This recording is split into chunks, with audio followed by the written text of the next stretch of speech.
저는 오늘 우리가 함께 봉독을 드린 출애굽기 15장 22절로 27절의 말씀을 본문으로 해서 여호와 라파, 치유의 하나님, 이와 같은 제목으로 은혜를 나누겠습니다.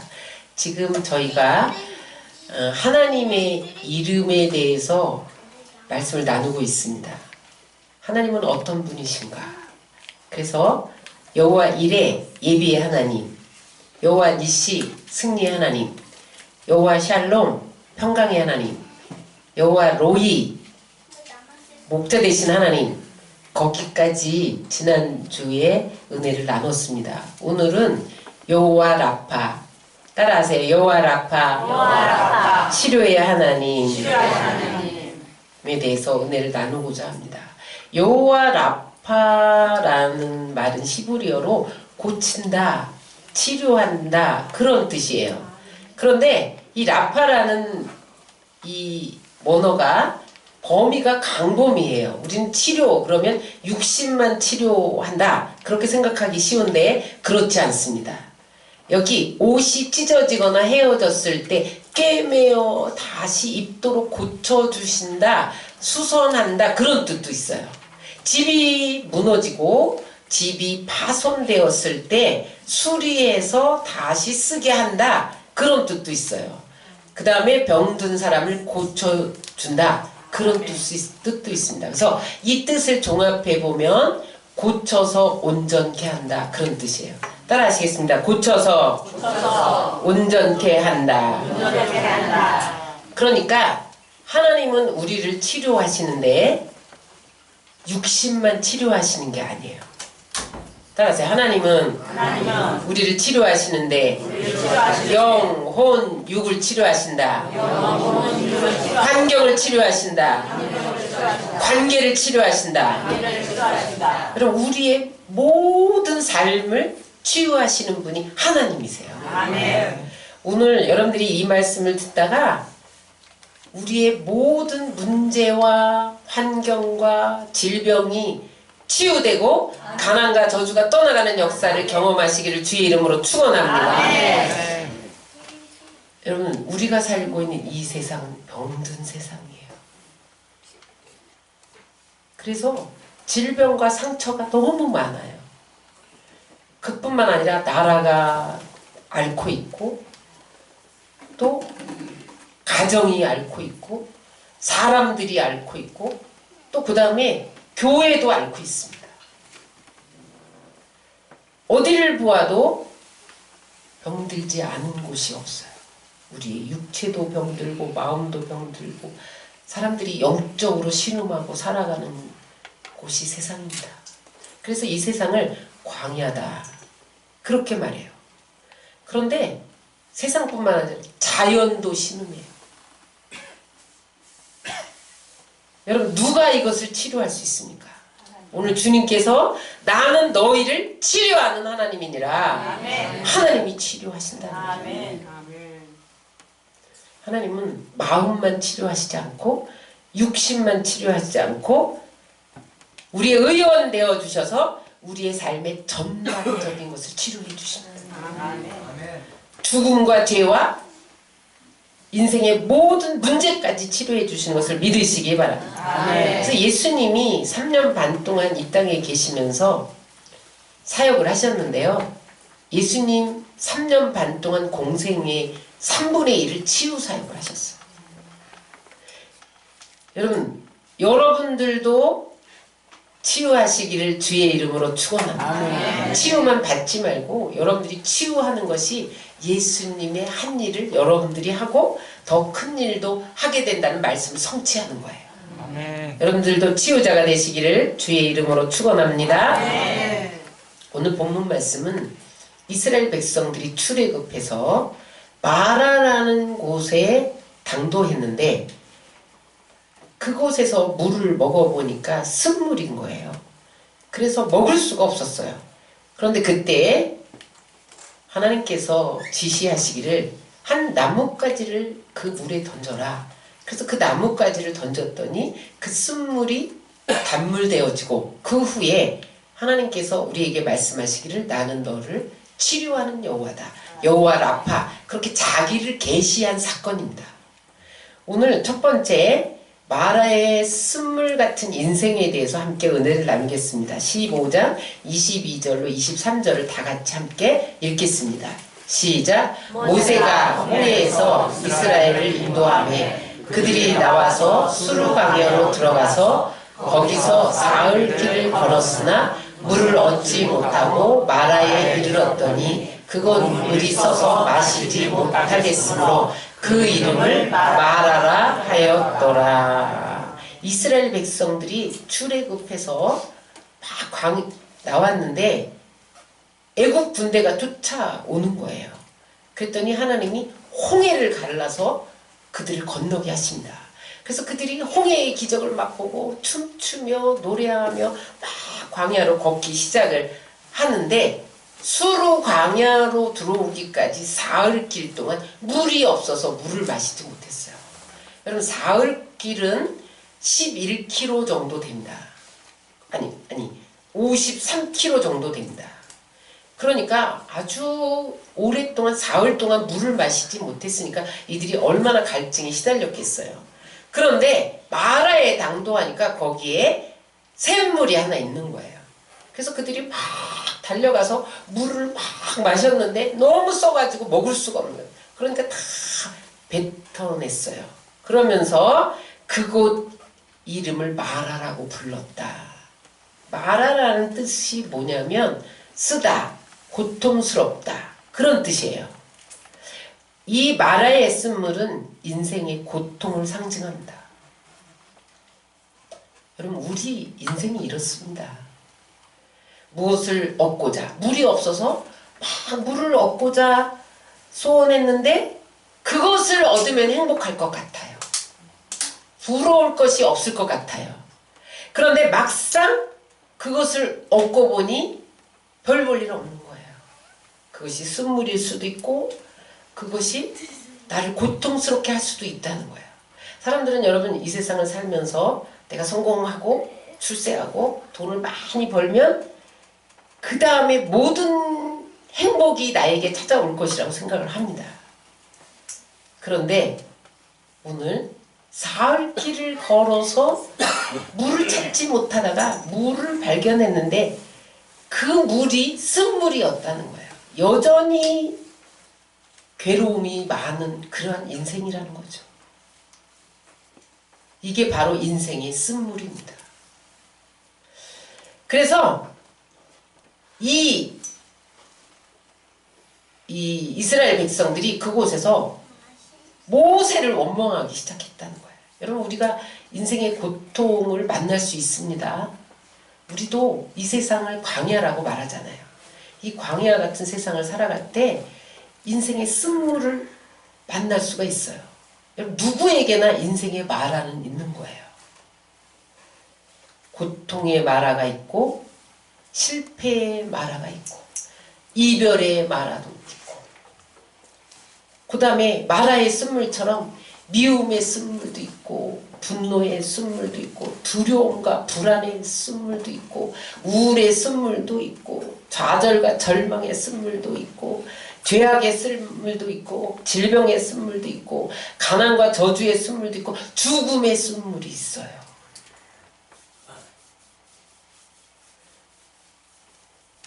여러분 이 쓴물을 가지고는 고통스럽습니다. 그러면 이 마라의 쓴물 같은 우리의 인생이 치료받으려면 어떻게 해야 하냐는 거예요. 첫 번째 따라하시겠습니다. 부르짖으라. 부르짖으라. 24절 25절 하반절 읽겠습니다. 시작. 백성이 모세에게 원망하여 이르되 우리가 무엇을 마실까 하매 모세가 야훼께 부르짖었더니 그들이 사흘 길 동안 목마르다가 물을 발견했는데 써서 먹을 수가 없으니까 모세를 원망하는 거예요. 그들은 먹을 물이 없거나 먹을 음식이 없으면 언제나 모세를 원망했어요. 우리를 이 광야로 데리고 나와서 죽이려고 하느냐. 우리가 애굽에 있으면 고기도 먹고 참외도 먹고 부추도 먹었는데 그러면서 원망했단 말이에요. 여기 쓴물을 보고 원망했다는 것은 그 마음에 쓴물이 있다는 것을 의미해요. 히브리서 12장 15절에 보면 쓴 뿌리가 원망입니다. 어떤 사람이 원망하느냐? 그 마음에 쓴 뿌리, 쓴물이 있으면 그 사람은 늘 원망하는 사람이 된다는 거예요.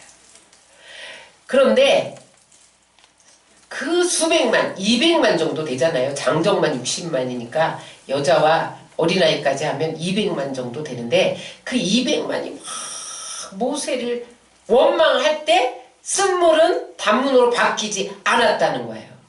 그 원망을 듣고 모세가 부르짖어 기도했더니 하나님이 해결책을 제시한 것을 믿으시기 바랍니다. 아멘. 여기 부르짖다 그런 말은 영어로 cry out입니다.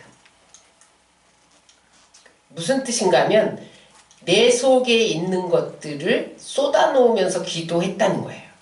기도하되 그냥 기도한 것이 아니라 내 속에 있는 것을 막 쏟아놓으면서 cry 했다는 거예요. 막 울부짖었다는 거예요.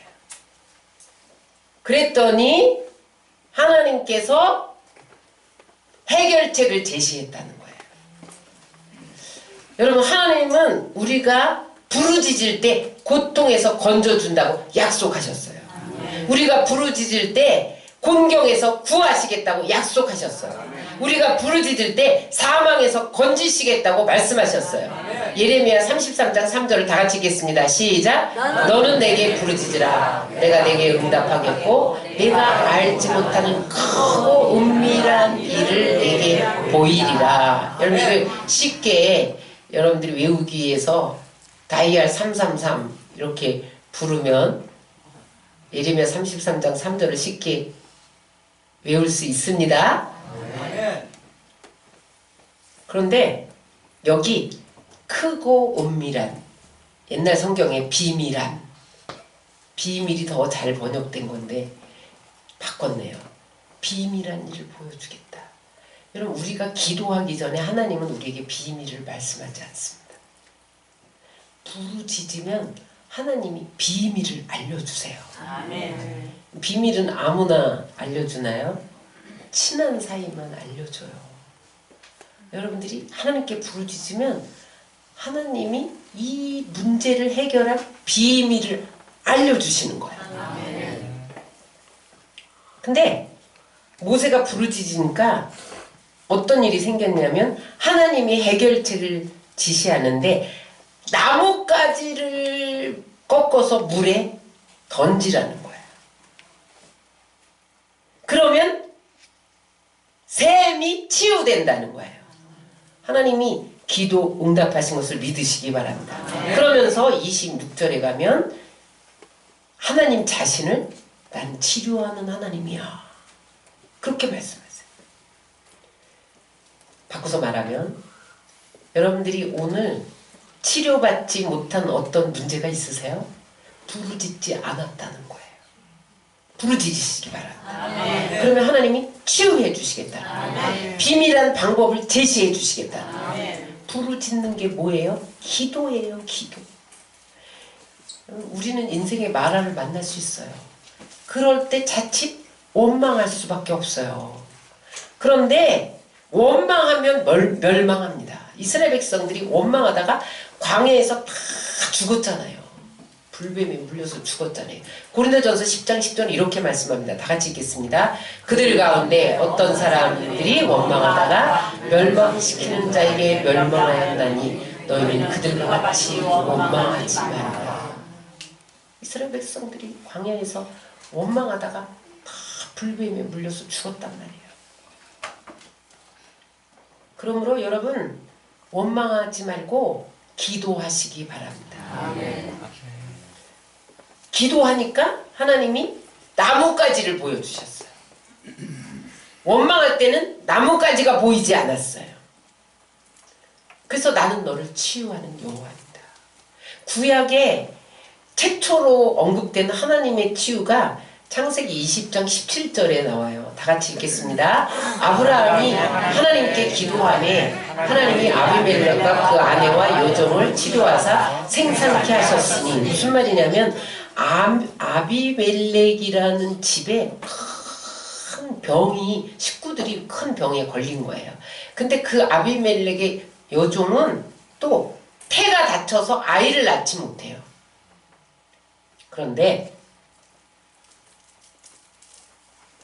아브라함이 하나님께 기도했더니 하나님께서 아비멜렉 가족의 모든 병을 치유하시고 여종의 태를 열어서 생산케 하셨으니, 오늘도 이런 역사를 행하신다는 거예요.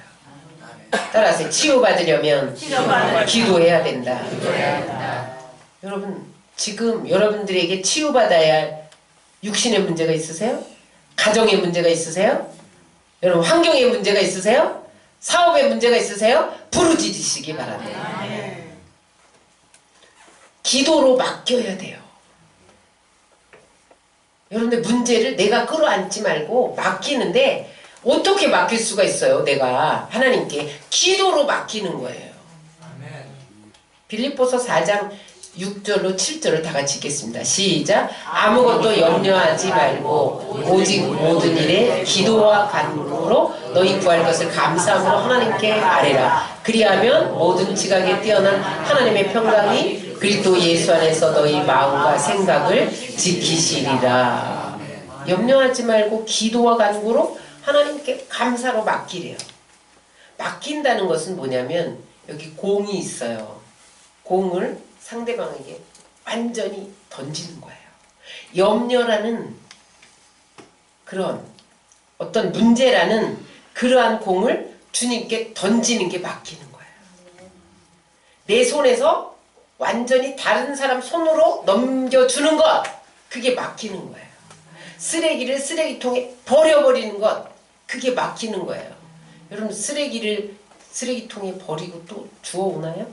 여러분 주워오시죠? 또 염려를 맡긴다고 하면서 또 주워오세요. 그러지 마시기 바랍니다. 공을 던져버리세요. 여기 아무것도, 그 다음에 모든 일에 중요한 단어예요. 아무것도는 뭐예요? 내가 당장 죽을 병이 걸렸어도, 내일 내가 사업이 망한다 할지라도 근심하고 염려하지 말라는 거예요. 모든 일에. 우리는 연약해서 그런데 또 근심해요. 오늘은 맡겼다가 내일은 도로 찾아와요. 그래서 하나님이 그 염려와 근심을 기도로 맡기라는 거예요. 방법까지 해결해 주셨잖아요. 어떻게 맡기냐? 기도로 맡겨라. 기도하면 하나님이 시행하시는 것을 믿으시기 바랍니다. 요한복음 14장 13절 읽겠습니다. 시작. 너희가 내 이름으로 무엇을 구하든지 내가 시행하리니 이는 아버지로 하여금 아들을 인하여 영광을 얻으시게 하려 함이라. 맡기라는 거예요. 그러면 하나님이 시행하신대요. 다 처리하신대요. 일하신대요. 기도에 능력이 있는 것을 믿으시기 바랍니다. 커먼스 윌슨이라는 사람이 있어요. 이 사람이 누구냐면 할리데이인 호텔의 회장입니다. 장시장. 제 사진을 찾았는데 없더라고요. 그래서 기도하는 장면, 그림을 찾았는데, 그랬더니 커먼스 윌슨이라는 사람이 저 호텔을 시작하게 된 동기가 있더라고요. 그분이 직장인이었어요. 어느 날 출근을 해보니까 책상 위에 해임 통보서가 있는 거예요. 그래서 사장에게 막 항의를 했어요. 왜 내가 잘못한 일도 없는데 해임 통보서가 왔냐. 소용이 없어요. 이제 해임당하고 막 방황해서 수개월 동안 방황하고 죽어버려야겠다. 자살을 결심했어요. 나같이 쓸모없는 인생, 회사에서도 필요 없다고 나가라고 하고 나는 죽어버려야겠다. 마지막 이제 아내하고 의논을 했어요. 여보, 난 쓸모없는 인생 죽어야 되겠어. 내가 다 무슨 일을 다 찾아봤는데 해보고자 하는 것은 다 했는데 일거리가 안 찾아지네. 그랬더니 그때 부인이 뭐라고 말하냐면 당신이 다 해봤다고 했는데 한 가지 안 해본 일이 있다. 기도하지 않았다. 그래서 그 말을 듣고 충격을 받은 거예요. 그래서 그때 이 캐몬스 윌슨이 그 자리에서 부인의 손을 잡고 기도하기 시작을 해요. 그랬더니 그 마음에 집을 짓고 싶은 소원이 일어났어요. 그래서 은행에 가서 이렇게 물어보니까 자기네 집을 담보하면 대출을 해주는 거예요. 그래서 이제 집을 조그만 주택을 지었는데 주택을 지어서 팔기 시작했는데 짓기가 무섭게 팔리는 거예요. 그래서 나중에 건설회사로 커져요. 이 집 짓는 회사 한 채 한 채 지어서 팔던 것이 갑자기 막 크게 발전을 해요. 그래서 이제 건설회사가 되고 그 다음에 호텔을 짓고 싶은 소원이 생겼어요. 그래서 호텔을 지어서 지금 세계적인 체인망으로 확장되는 그 호텔이 할리데이 호텔입니다. 여러분, 기도하면 하나님이 시행하시는 거예요. 네. 기도하면 하나님이 비밀을 알려주시는 거예요. 네. 그때 캐몬스 윌슨이 포기하고 죽었으면 어떻게 됐어요? 기도하기 시작하니까 하나님이 세계 체인망을 가진 그런 호텔 회장이 되게 하신 거죠.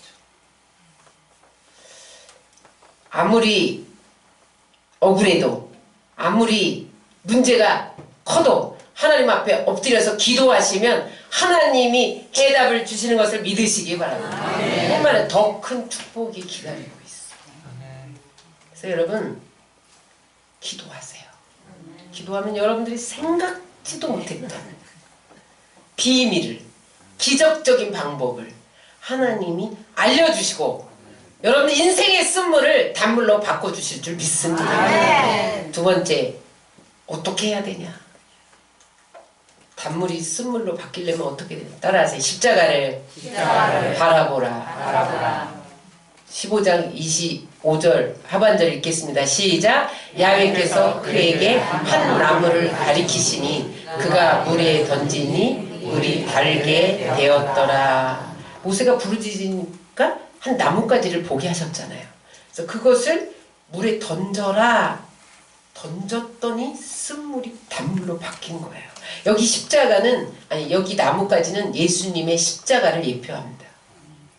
예수님이 십자가에 달리시기 전에 겟세마네 동산에서 기도하실 때 아버지여, 만일 하실만 하거든 이 잔을 내게서 옮기시옵소서, 이렇게 기도를 했습니다. 다 같이 마태복음 26장 39절을 읽겠습니다. 시작. 내 아버지여, 만일 할만하시거든 이 잔을 내게서 지나가게 하옵소서. 그러나 나의 원대로 마옵시고 아버지의 원대로 하옵소서. 예수님이 십자가를 쓴 잔에 비유하셨어요. 내가 지금 겟세마네 동산에서 내일이면 십자가를 지셔야 돼요. 오늘 밤이 맞도록 기도를 하시면서 하나님 아버지여, 만일 하실만 하거든 이 쓴 잔을, 십자가를, 응? 저기 잔이라고 했는데 원어에 보면 쓴 잔입니다. 쓴 잔을 내게서 지나가게 하옵소서. 십자가를 할 수만 있으면 안 지게 해주시옵소서. 여러분, 예수님이 우리랑 똑같은 인성을 가지셨잖아요. 고통을 느끼셨어요. 예수님은 희노애락을 다 느끼셨어요. 그래서 십자가를 지려고 하니까 너무너무 고통스러운 거예요. 그래서 할 수만 있으면 내가 십자가를 안 질 수는 없으니까 밤이 맞도록 그렇게 싸우셨던 거예요. 기도로 싸우셨던 거죠.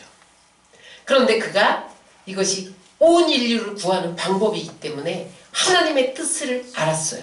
내가 십자가를 지는 것이 하나님의 뜻이구나. 그래서 나의 원대로 마옵시고 누구의 원대로? 아버지의 원대로 하옵소서. 그러면서 쓴 잔을 받으십니다. 그것이 십자가의 사건입니다. 십자가에 못 박혀서 온몸에 물과 피를 다 쏟으시고 그리고 돌아가셨습니다. 오늘 그 십자가에 온몸에 물과 피를 다 쏟으시고 돌아가신 날을 기념하는 성찬 주일이잖아요. 여러분, 그런데 놀랍게도 예수님이 그 쓴 잔을 마심으로 우리에게 축복의 잔을 넘겨주신 것을 믿으시기 바랍니다. 우리의 인생의 쓴물을 그 십자가가 단물로 바꿔주셨다는 거예요. 뇌성마비 장애인인 천상의 시인이라고도 일컫는 송명희 시인이 아주 정신지체자지만 아주 영감 있는 시를 많이 썼죠. 그 송명희 시 가운데 이런 구절이 생각나서 제가 적어봤어요. 우리 한번 다 같이 읽겠습니다. 너의 쓴 잔을 내가 마시었고 나는 너에게 단잔을 주었노라. 너는 나에게로 오라. 너의 쓴 잔을 받아든 나의 사랑을 거절하지 말고 너에게 주는 단잔을 받아 마시라. 여기 쓴 잔은 예수님의 쓴 잔을 말해요. 예수님이 쓴 잔을 마심으로 너에게 단잔을 주셨다는 거예요. 예수님이 십자가를 지심으로 너에게 모든 쓴물이 단물로 바뀌었다는 거예요. 그래서 너희들이 내게로 오기만 하면, 거절하지만 말면 너희 인생의 모든 쓴물은 단물로 바뀐다는 거예요. 아멘. 여러분, 세상 사람들은 십자가를 미련한 것으로 생각했어요. 그러나 우리에게는 하나님의 능력이 되는 것을 믿으시기 바랍니다. 고린도전서 1장 18절 읽겠습니다. 시작. 십자가의 도가 멸망하는 자들에게는 미련한 것이요 구원을 받는 우리에게는 하나님의 능력이라. 그래서 여러분, 예수님의 십자가를 바라보고 의지하고 예수님의 십자가를 영접하면 여러분들이 인생의 온갖 쓴물이 단물로 바뀌는 것을 믿으시기 바랍니다. 불가능이 가능케 되어지고 모든 쓴 것들이 단물로 변화시켜지는 그러한 놀라운 신비한 능력을 가진 것이 십자가입니다. 그래서 여러분, 십자가를 믿음으로 바라보다가 모든 쓴물이 단물로 바뀌시기 바랍니다. 십자가를 바라보면요, 죄의 쓴 잔이 건강의 단물로 바뀌어요. 우리 에베소 1장 7절 읽겠습니다.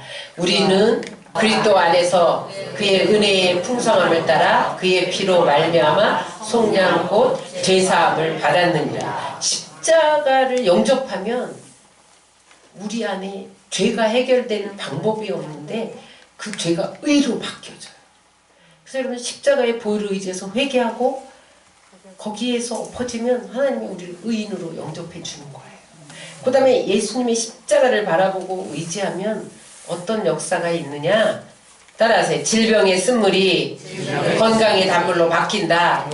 이사야 53장 5절 읽겠습니다. 그가 채찍에 맞음으로 우리는 나음을 받았도다. 십자가를 의지하면 질병이 건강으로 바뀌어져요. 그 다음에 예수님의 십자가를 의지하면 가난과 저주의 쓴물이 부요의 단물로 바뀌어요. 예수님의 십자가를 의지하면 사망의 쓴물도 생명의 단물로 바꿔줘요. 그래서 여러분, 우리가 인생에서 만나는 모든 실패와 고통과 그곳에 십자가를 집어넣으셔야 돼요. 한 나뭇가지를 집어넣던 것처럼. 그러면 그것이 생명의 물, 축복의 물, 은혜의 물로 바뀌는 것을 믿으시기 바랍니다. 고통이 기쁨으로 바꿔져요.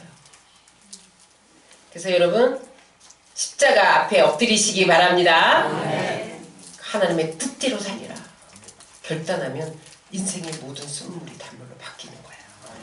세 번째, 우리가 단물을 쓴물로 바꾸려면 어떻게 해야 되느냐? 순종하라.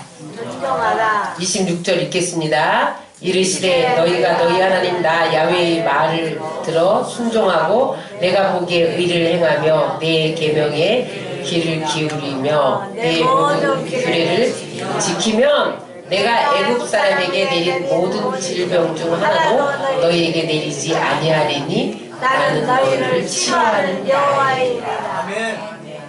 순종하면, 지키면, 말씀과 규례 계명을 순종하면 어떻게 된다?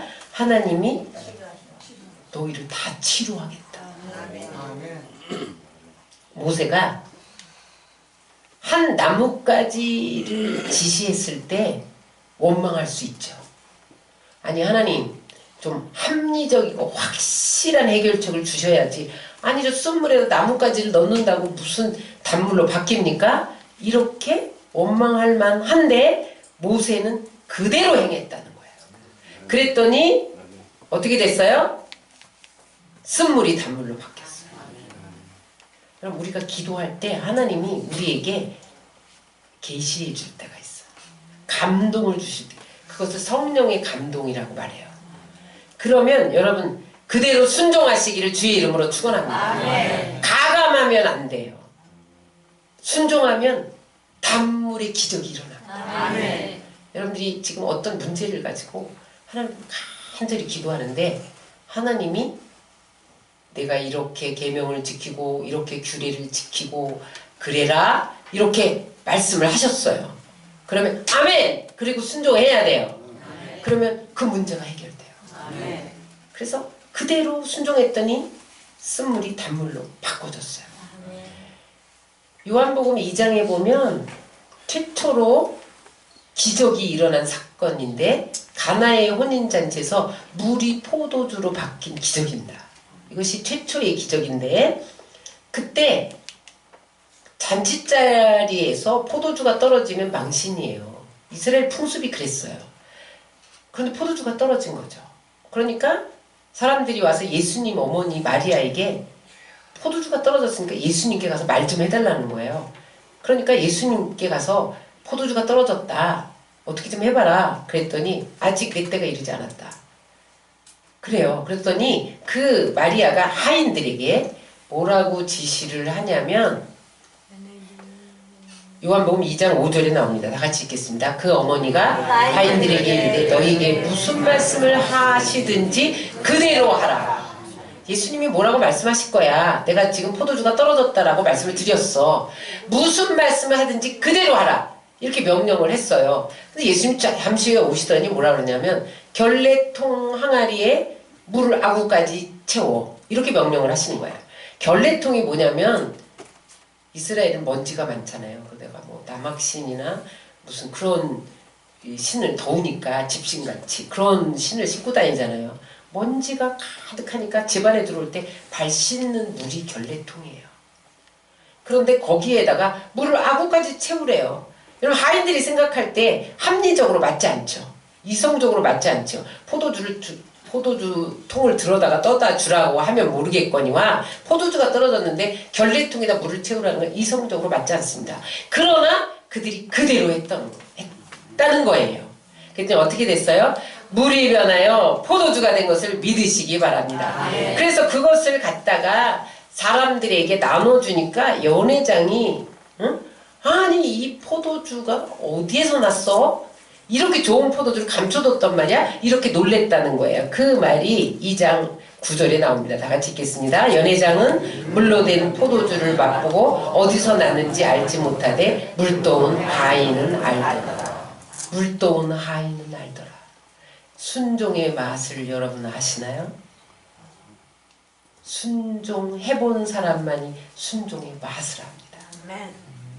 이 연회장은 어디에서 이 좋은 포도가 난지 알지 못하는데 순종한 하인들은 결례통에서 나온 걸 아는 거예요.